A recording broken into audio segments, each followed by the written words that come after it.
Hi there, and welcome to the 67th OctoPrint on Air. It's still me, Gina Heuske, and there's still no B in this name. And yeah, so welcome to this one. First of all, sorry for a small delay in getting this one made and pushed out. I fell sick during October, and that cost me around 2 weeks, COVID second round. And that delayed everything, pushed back everything a bit further. I had originally promised to push this out in October still, but yeah, it simply cost me too much time to get back on my feet first. So, short outline, of course, as always. What are we going to talk about today? So, as usual, I will tell you what I've been up to and also what the next steps will be. And so we can just get started right away with the question of what I've been up to. So on November 4th, which at the time of recording this was last Tuesday, I think, I released OctoPrint 1.11.4. And I pushed this out at this time because I had to realize that there was some issues with the recent pip update, version 25.3, that was causing problems in the wild. And for that had to change some things around. So the most important thing actually about 1.11.4, even though it also ships with a security fix, which I'll talk about in a bit, is that both the plugin manager and the software update plugin will now detect if they are about to install a package, usually a plugin, that still depends on the old plugin templating that OctoPrint's plugin new plugin dev command was still using until earlier this year. And that still has a requirement for OctoPrint setup tools. And OctoPrint setup tools is a little package that ships with OctoPrint, so that is installed in OctoPrint's virtual environment by default, and provides some utility stuff for plugins so that their own packaging setup Python file can be a bit shorter and a bit easier because, the idea here was basically to do a lot of boilerplate stuff for people in this OctoPrint setup tools package so that plugin authors don't constantly have to repeat it, re-implement it themselves, or that it has to become all part of the template. The problem now is that for a while now, pip prefers to first build Python packages in what is called an isolated environment. So basically in a completely new temporary virtual environment where it just puts in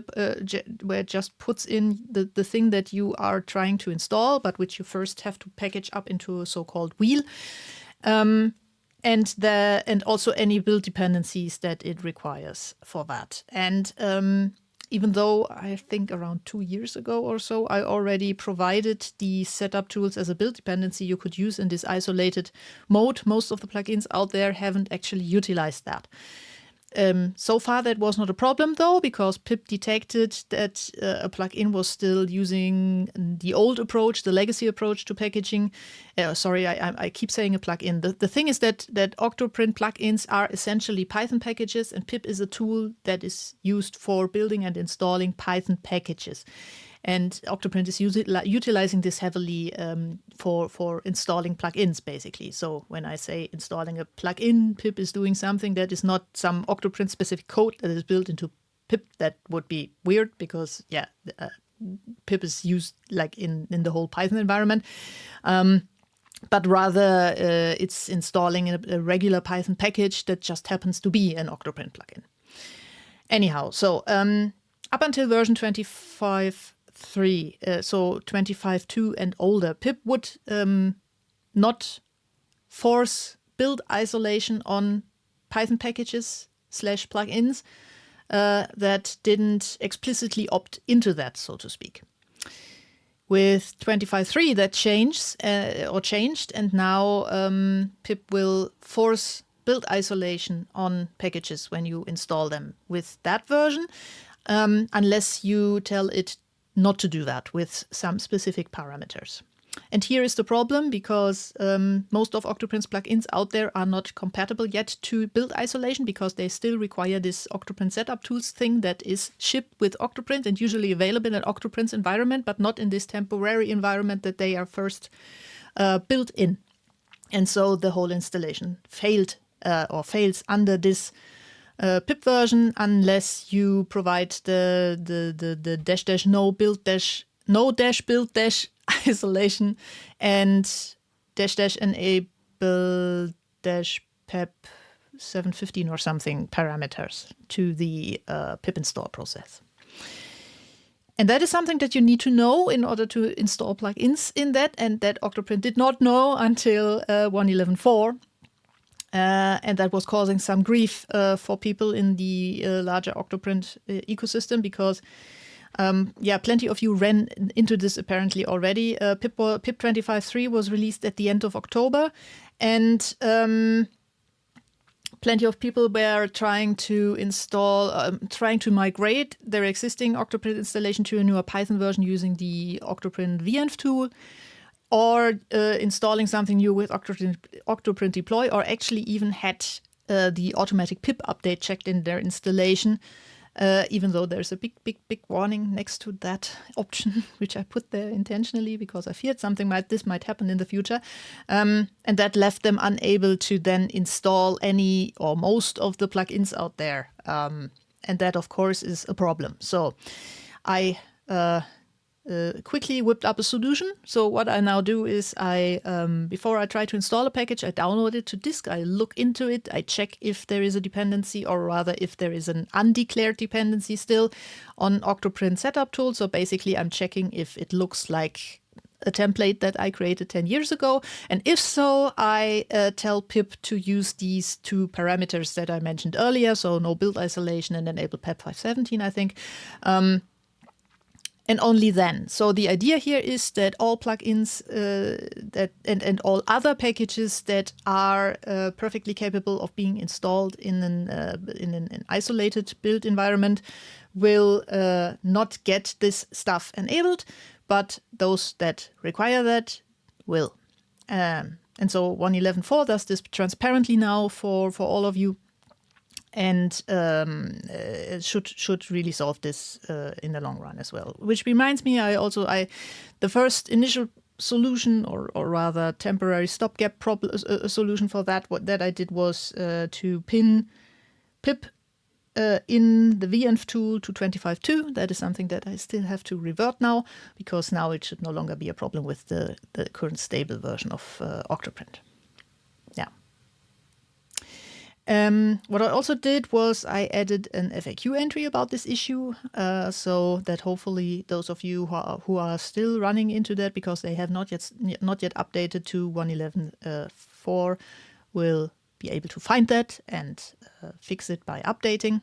Or alternatively, there are some other options for solving this, but not very well. Because the cleanest way is really to update and have OctoPrint do the legwork here. And what I also did is I created a small tool that will help plugin authors to migrate their plugins, their plugin packaging to newer packaging, to PyProject TOML. My God, to PyProject TOML based packaging, and that basically migrates that all of this functionality I had already developed to ship with 1.12.0.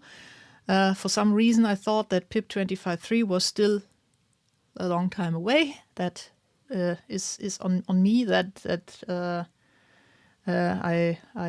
didn't really had this on my radar, to be honest, that it would be that soon. But in any case, I needed a workaround in OctoPrint for that, as the existence of a migration tool will not automatically migrate the plugins out there. Obviously, that is something that the authors of the plugins will have to do themselves. And now that is also extracted, the stuff that I built into 1.12.0 already back in, I think, July or something, to do all of this migration for you on most of the plugin packages that utilize the templating that originally was supposed to be just a part of OctoPrint's dev tools that ship with all OctoPrint installations.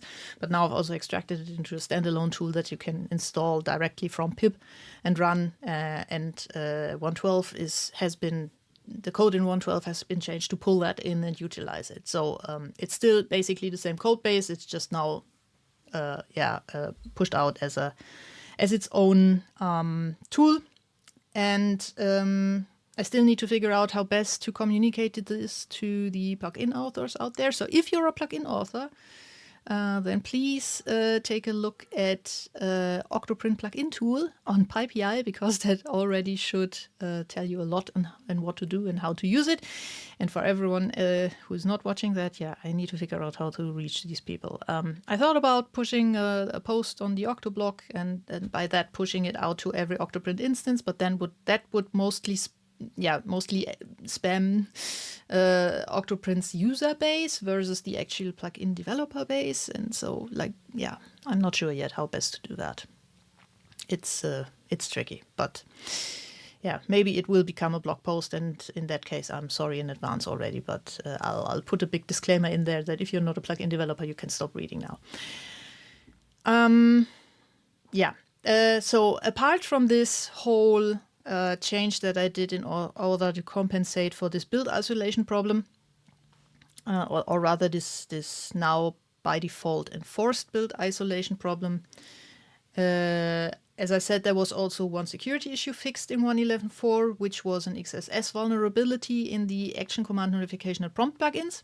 In short, a specifically crafted piece of G-code, if printed through OctoPrint, might have been able to inject HTML and JavaScript into your OctoPrint instance through the printer. So basically, G-code that tells the printer to send an action command or an action prompt back to OctoPrint, which then displays that. And because things were not properly escaped in the part that shows stuff that the printer sends that way, it could have led to a cross-site scripting vulnerability.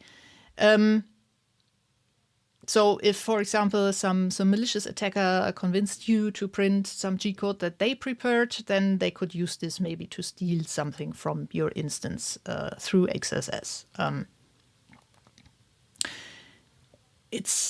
That's also, by the way, it's not the only reason why I find it a bad idea to print G-code that you haven't sliced yourself, but it's one of the reasons, because it's way too easy to hide some nasty stuff in G-code, not even necessarily targeting any connected hosts, but just commands that could break things if sent to your printer.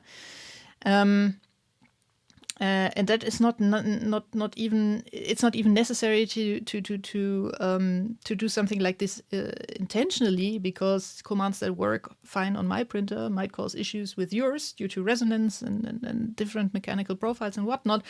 So in short, I know that most, or at least most platforms out there by now also support sharing G-code files, but from my own experiences and knowledge of what you can do with G-code and what you can all put into G-code, I would really recommend against slicing your own G-code.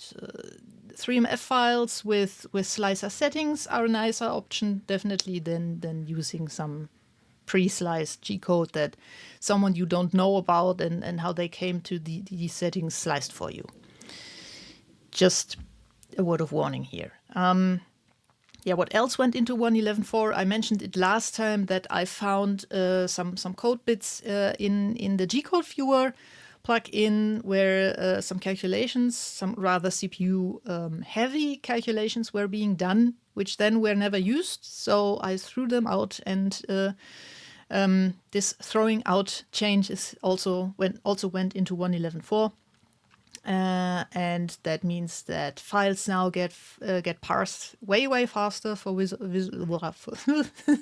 for visualization purposes, and large files that extremely large files that so far took ages to visualize and never actually did visualize due to that now will do that within seconds. So that was a really nice and easy catch. I just wish I had come across this sooner. And then I also had to do various dependency pins again in order to work around problems with third-party dependencies and deprecations due to OctoPrint supporting Python 3.7 still in the 1.11 branch, and 3.8, which both are now end of life, and now even 3.9 is end of life since last week or 2 weeks ago or something. So I'm really sorry that I'm causing some people out there now some jumping through hoops by this deprecation warning and this heads up that OctoPrint 1.12 will be the final one that supports Python 3.9. But look at it from my perspective, the overhead of having to maintain such a large code base of that is OctoPrint, that depends on quite a number of third-party dependencies and dependencies of third-party dependencies and a whole dependency zoo.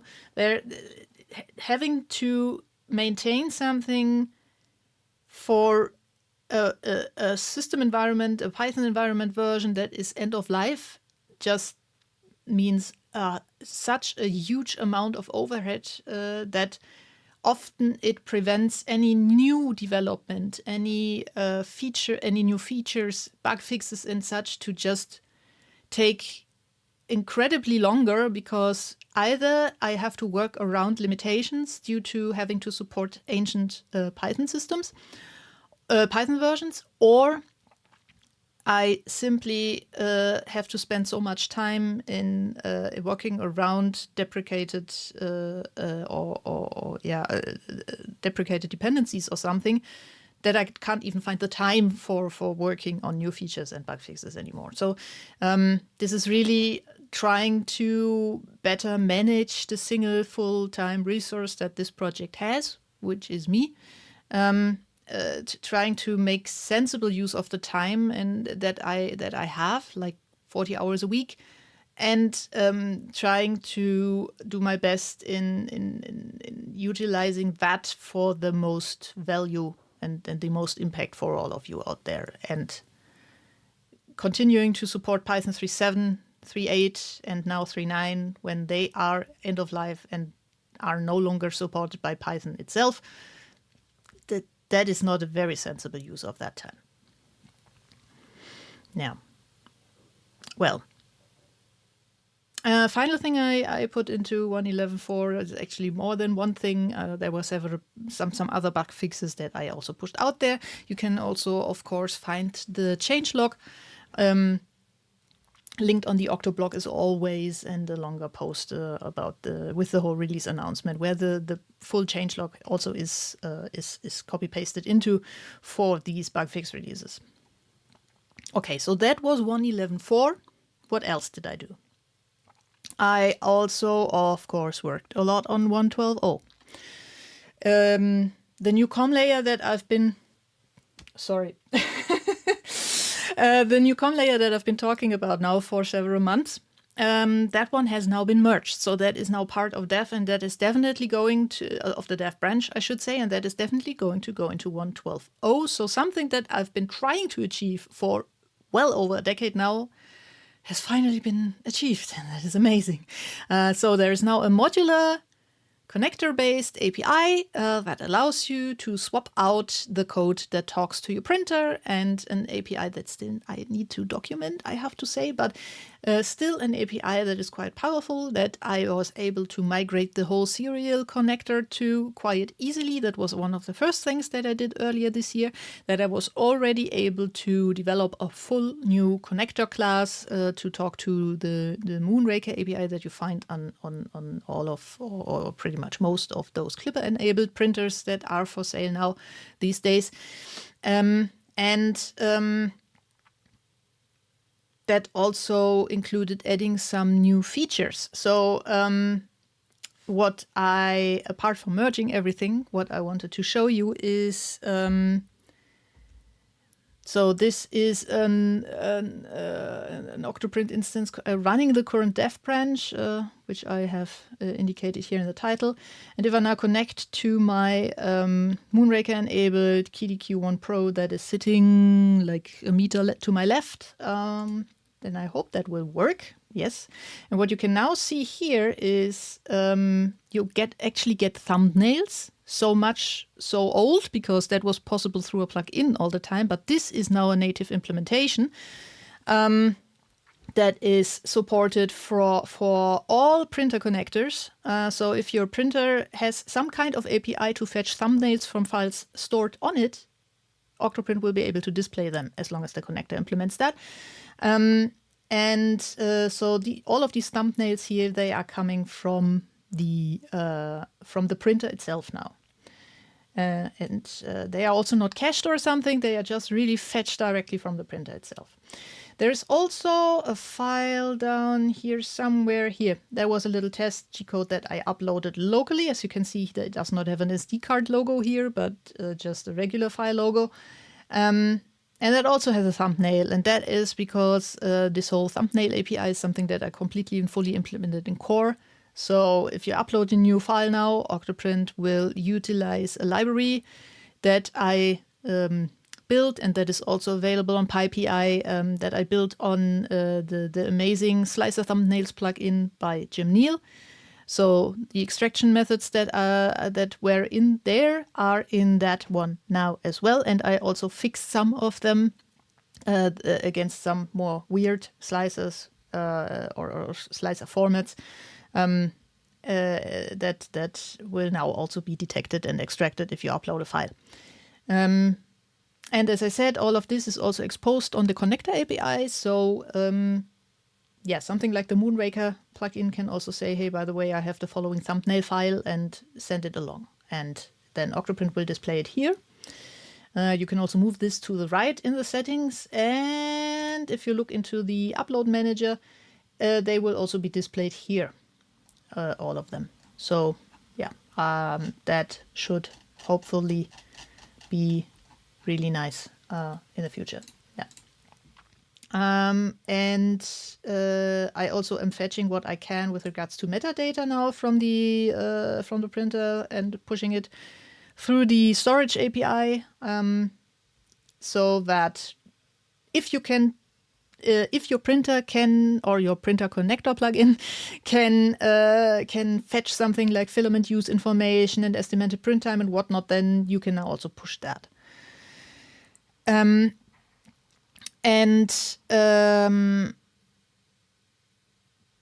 this metadata stuff, another change that I did, which let me quickly change you back to me, because that is not something that you can see in any meaningful way, is that I also opened up the job metadata. So far, OctoPrint had its internal estimation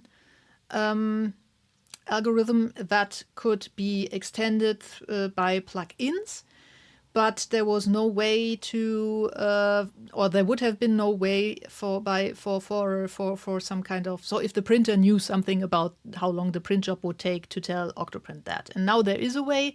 The printer connector can inject print time estimation data and progress estimation data into the job information that it sends back to the core. And if that is the case, so if data like that is attached to the print job, then OctoPrint will use that and transparently show it directly to you. Otherwise, it will fall back to its former algorithm. And I utilize that to implement G-code command-based progress reporting for the serial connection. So if you upload G-code and print G-code through OctoPrint that contains M73, I think it was, commands with progress information, OctoPrint will now detect that and use that to populate the progress information within the and the estimation information within the job data. And otherwise, it will just fall back to the old stuff. in the case of the Moonraker connector, for example, I'm fetching this from its internal job data and pushing it up. So that should hopefully give you more options with regards to accurate estimates, either generated by the slicer, basically, in the shape of M73. It was M73, right? Commands injected into the G code, or some other means, whatever they may be, that will be highly printer specific and determined by the connector that you use. Yeah. And yeah, I keep talking about that I still have to document all of this. Yeah, I started on that at least. So I at least I created some first flow diagrams and such, how the printer storage, the new fangled printer storage that can also be provided by a connector, is now injected into the whole storage situation, and how it should be detected during generation and such. And I also built myself some tooling to make it easier to document some of the internal data models that I'm now using for the whole new API stuff, and that should hopefully help in getting this documentation written. But yeah, that is a bit of a big job, big to do still to do. And documentation writing is always a thing where I first have to get into a certain flow, because you have to somehow find a good way to communicate what you already know, but in a way that other people will also understand it. And for that, it's always good to have some guinea pigs. So I hope I will find some interest on the in the plugin developer space for reading through stuff and telling me if something is phrased too complicated and missing bits and pieces or not. But yeah, that is the goal. So that was 112. What I also did was last week or so I spent an afternoon trying to figure out why there are problems currently with lib camera-based camera modules attached to Raspberry Pi 5s. 5 is important. Running the latest camera stack image. And so the problem was that we saw that for some reason the camera wasn't even being detected, even though running the same camera against an RPi 3 and with the same image as the operating system had it detected just fine. It was ruled out that it was a broken port on the Raspberry Pi 5. So I investigated a bit further. I tried updating some stuff that I found suggestions for on the internet. That didn't help, and then I just upgraded. It did a full system upgrade on the Pi itself, and after that, at least it detected the camera image. So some kind of dependency, some kind of system package that is currently on the OctoPi 110 image apparently is in a state where it causes the RPi 5 to not detect lib camera devices. I have not yet figured out which package this is. And if you now think, yeah, well, then do the full system upgrade while you are doing your update, your OctoPrint update and such. Anyhow, that would be nicer to boot too, because then we all would get fully updated images instead of stuff with older packages still on there. I wish I could. I really wish I could do that. The problem is I can't. The thing is that most of these system packages that you get when you do an apt upgrade, those have so-called pre and post scripts. And these check the hardware information that they are running on and make decisions based on that. The updater that I use for creating an image with an updated OctoPrint version and such doesn't run on real hardware. And it also wouldn't run very well on real hardware because it needs to do a lot of legwork. And that simply is faster in a Docker container than it is on real hardware. That also means that running certain packages or upgrading certain packages, system packages in this environment will cause breakage, unbootable images or slightly broken images and such. And in general, it is also really not a good idea to just blindly update a whole distro automatically on a virtual environment, basically, and hope that everything will work for people out there in the field with real hardware. That is just a recipe for disaster. So this is something that I don't do. The idea behind the whole up-to-date image was to be as to do as minimalistic updates as possible. So basically, update OctoPrint, update the firmware to enable hardware revisions to still work. And in the case of the camera stack image, also install a new camera stack, literally. But otherwise, try to touch the image as little as possible. So in order to not risk any breakage due to pre or post install scripts that didn't run on the expected hardware. And yeah, in any case,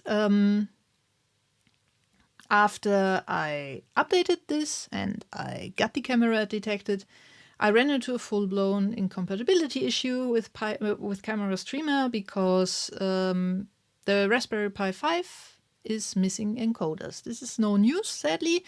That is something that larger parts of the community were shaking their head in disbelief ever since it was released years ago, because they removed some hardware encoders and decoders from it in order to make space for other hardware. I have no clue, but they still did, and that is specifically a problem for camera streaming, because these encoders are now severely lacking there, and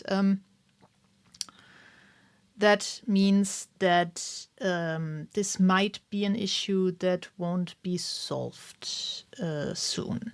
And that actually also kind of puts yet another nail into the coffin of the idea of using Camera Streamer as the next stable camera server for OctoPrint, which kind of sucks because it is on the tin. It is a really great replacement for MJPEG Streamer. It offers a lot more options of streaming, H.264, and even what was it called again? WebRTC, I think. And that is like really great. It is fast. It is scriptable. All of that is amazing, but it still has stability problems. And now it also has this problem. So yeah, I don't know. We'll have to see. For now, the Camera Streamer based image stays available next to the usual Octopi image with MJPEG Streamer on board, and is marked as experimental, which felt more fair than it just being called the new camera stack until recently. So yeah,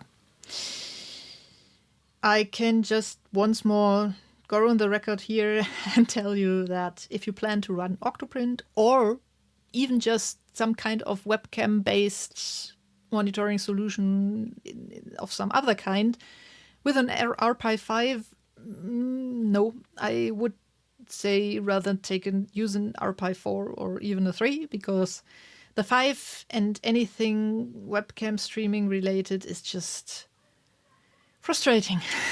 Yeah. Okay. With that being said, what are going to be the next steps? So, obviously, continued work on 112.0. My current goal and wish is still to be able to push out a first RC release candidate still this year.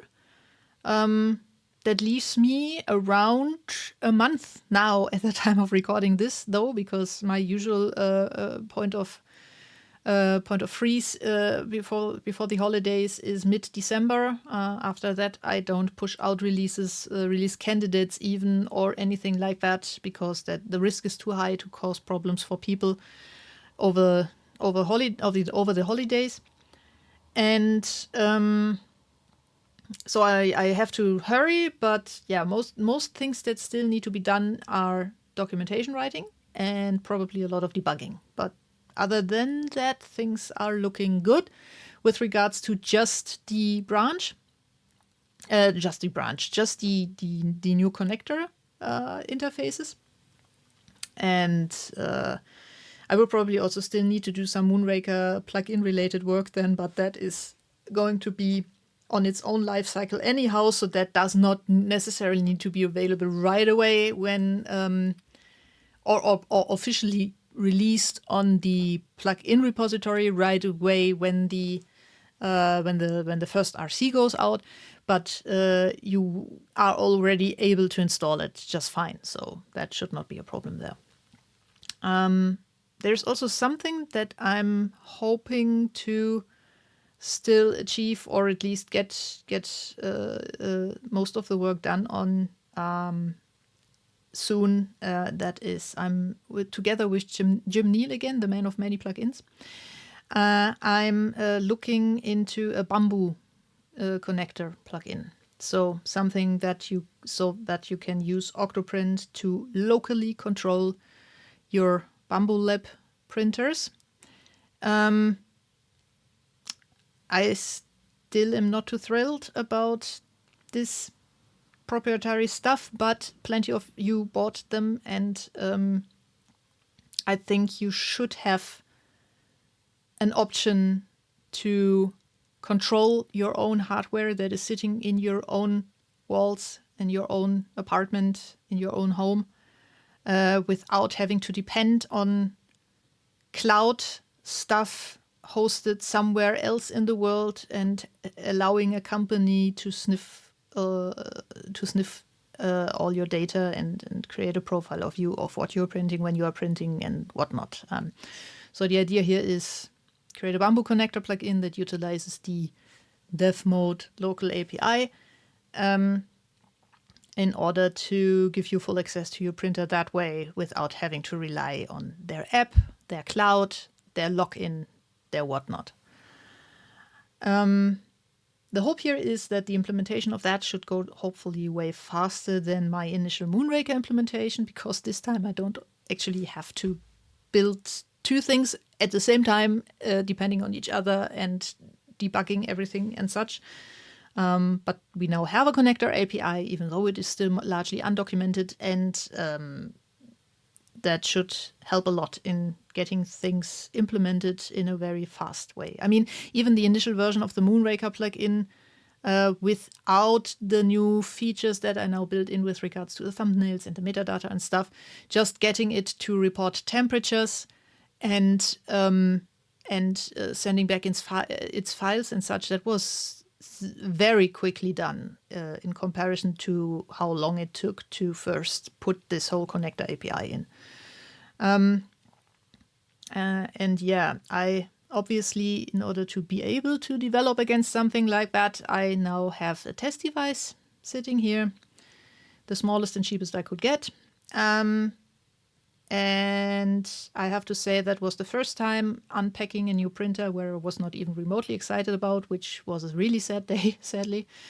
And I really wish people wouldn't all flock to all of this proprietary stuff. But that's a soapbox that I'm now not going to climb on for the sake of the length of this video. Yeah, anyhow. Other stuff that I will be doing, of course, will most likely be the usual maintenance and workaround implementations and such when stuff breaks out of my control due to changes in the whole ecosystem or whatever. And so that is pretty much the rough plan for the next few weeks. Yeah. And that was it already. That was everything that I wanted to talk to you about today. The next one of these will be in December, and will also be the last one of 2025, obviously. So I will be wearing my by now traditional Santa hat, of course. Yeah, I will hopefully have some more news by then on whether you'll get first RC still as a Christmas gift or not, or it might have to wait until January. I will have to see. It is more important for me to have a generally stable release candidate, because the whole idea of a release candidate is to have it in a state where I would say I'm going to release this now, unless anyone finds bugs. And not in a shape where like it's still semi-broken and I'm considering it only half-baked myself, and I'm going to I'm counting on 3 or 4 more RC loops in any case. That's not the idea behind a release candidate. So the idea really is to get it in a shape where I would dare to release it as the new stable version, but that means a lot of work still to make sure that it actually is stable, and yeah, also a bunch of test prints against the serial connector and such. But yeah, okay, so that was that, I think, and that's all really. Yeah, so as always, thanks for being here and for watching this until the end. I hope it was interesting. As always, stay healthy, and of course, happy printing. Bye.